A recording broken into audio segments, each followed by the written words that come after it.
Let's take a closer look at the Limoges Queen Amidala Porcelain Trinket Box. Villa Varykino. If it's Star Wars, we collect it. Hello there, thanks for visiting Villa Varykino. Here in New Zealand, today it is June 9th, which is Natalie Portman's birthday. So to celebrate her contribution to the Star Wars Saga, I'm taking a closer look at a prized item from my collection, the very rare Limoges Queen Amidala Porcelain Trinket Box. I've spent quite a lot of time researching this item. It is hard to find information about, but this video is the culmination of my years of research into this very special piece. So thank you so much for hanging out with me today. Coming up very soon, I'll of course take a very close look at this beautiful porcelain trinket box and all of the fine details. But first, I want to show you the packaging that came with it. My Queen Amidala trinket box came in this blue cardboard box with lid. It has a beautiful black and gold metallic seal on the lid that reads, as best as I can pronounce in French, Atelier de Limoges, Limoges, France. I love the metallic finish and I think the crown is very fitting for Queen Amidala. Of course, that is repeated here on the small little included card, certificate of authenticity. This one also reads Porcelain de Limoges, handmade original, France.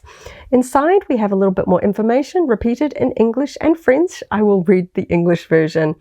You just bought a very exquisite Limoges porcelain box, entirely produced and decorated in Limoges, France.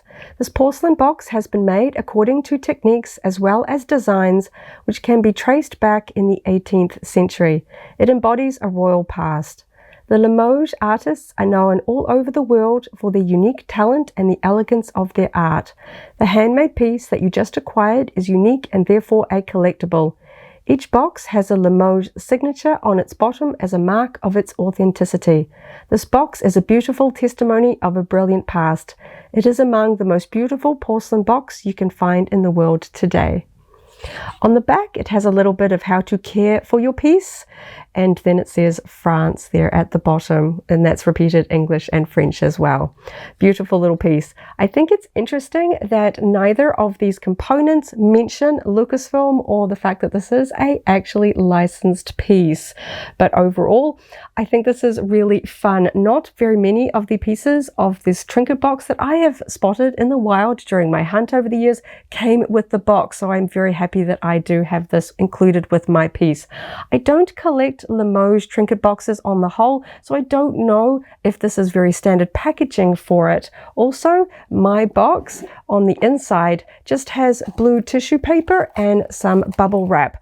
Because I bought this on the secondary market, not direct back in when it was released, I don't know if this is the original packaging or whether there was polystyrene or anything like that in it. This is how my one came, so that is the example I have on hand to show you. One of the tricky aspects about researching this particular Star Wars collectible is the fact that Limoges is more of a place rather than a specific company.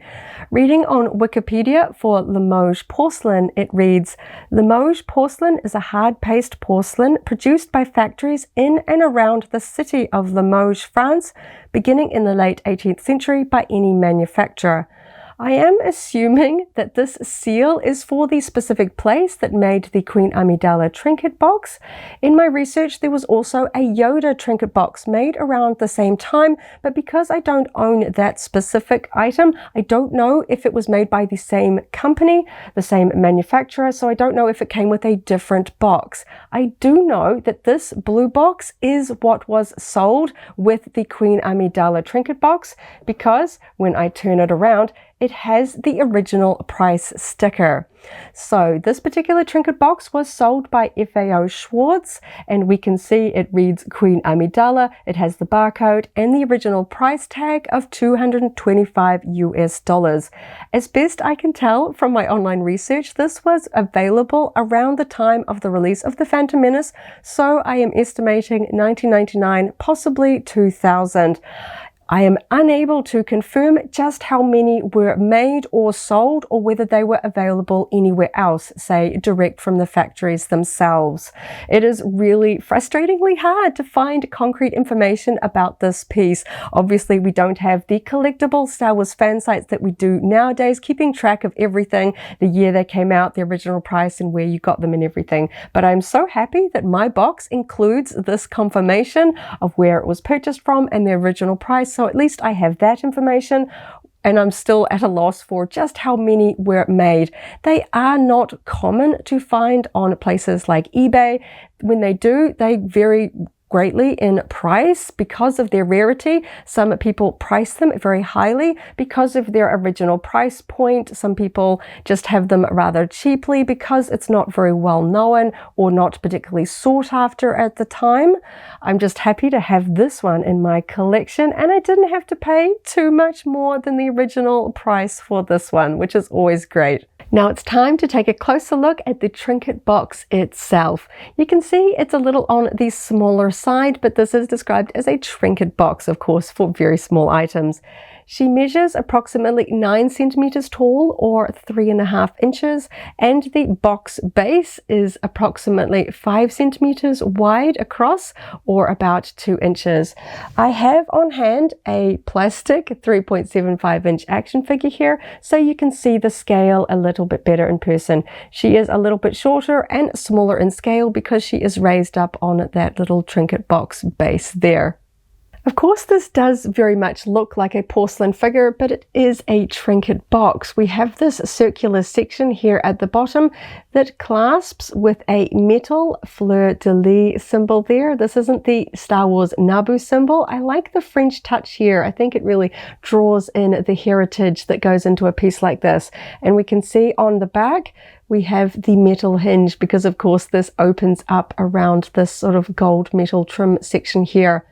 Looking at the underside, we can see that Atelier de Limoges, France seal there, and we have the handwritten text, copyright Lucasfilm Limited and trademark. And we also have the signature of the artist, as was mentioned in the certificate of authenticity, and there is a French word here. Now, I don't know if this is a company or a person's name. I am not very good with French. I do apologize. Perhaps somebody can tell me what this reads in the comments down below. And we also have what looks to be, I don't know, AF perhaps? It's in cursive script writing there. It's a little bit hard to read, but I do like these little hand touches because, of course, this is hand painted. Somebody took meticulous hours to paint this. Of course, I want the artist's signature on the base, and I think that that's beautiful. Even that handwritten Lucasfilm text there, I think it's really beautiful.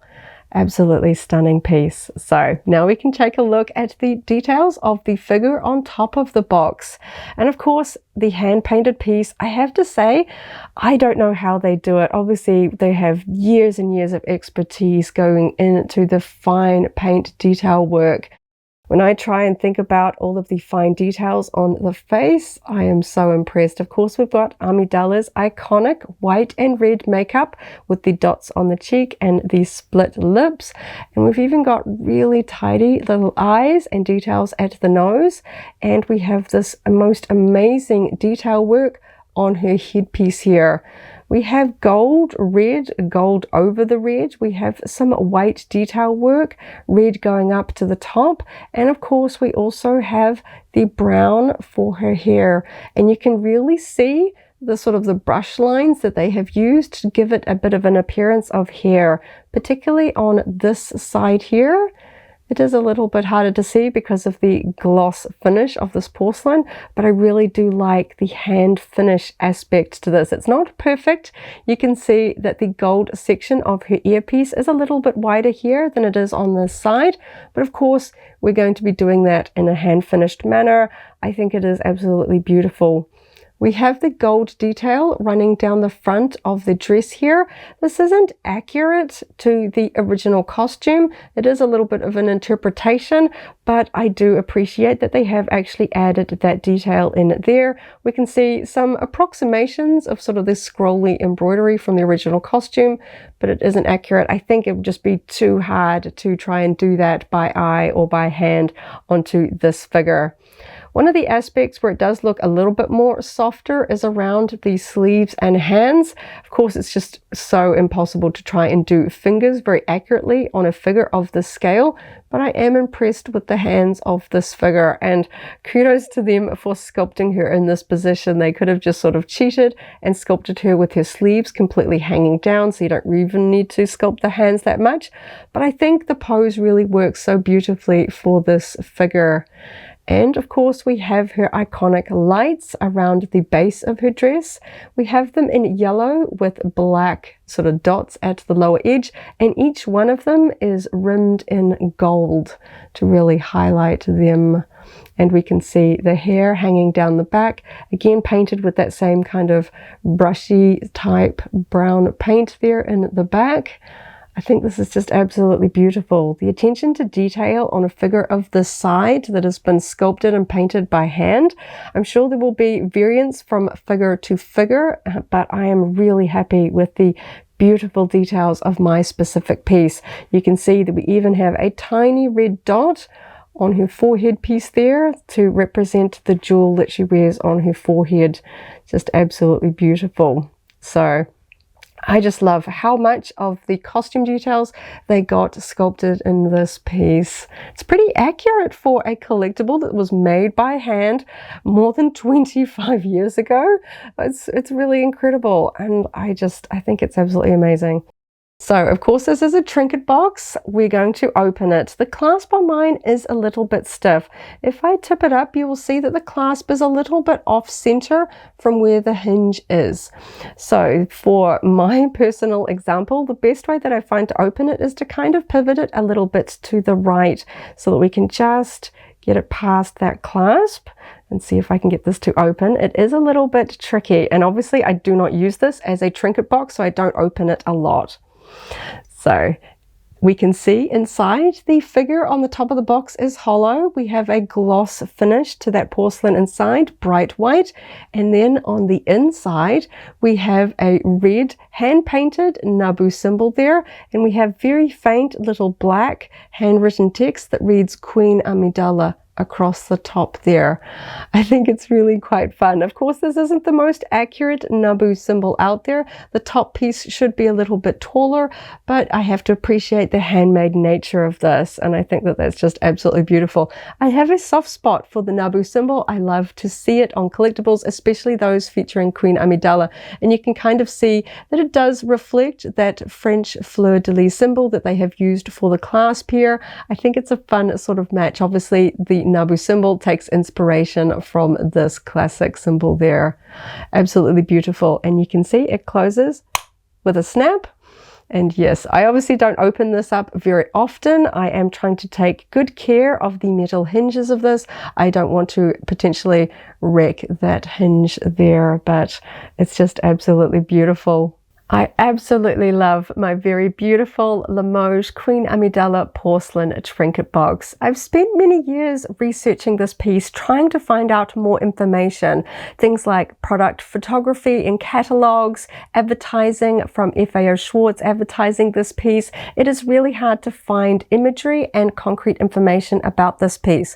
So if you are a collector that bought this piece direct from FAO Schwarz or perhaps from somewhere else, I would love to hear from you. Was it ever displayed in the store? How did fans go about buying this item? I really would love to hear from you in the comments down below. Any information about this treasured piece in my collection is always welcome.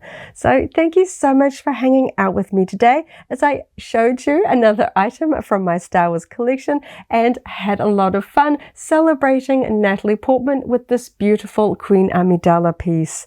I hope you have a wonderful morning, afternoon or evening wherever you are in the galaxy, and let's hang out again very soon for more Star Wars fun. May the Force be with you. If you're a Queen Amidala fan, I recently unboxed the Funko Queen Amidala on Throne. That video is linked here in case you haven't already seen it, as well as our whole Queen Amidala playlist. This is the way.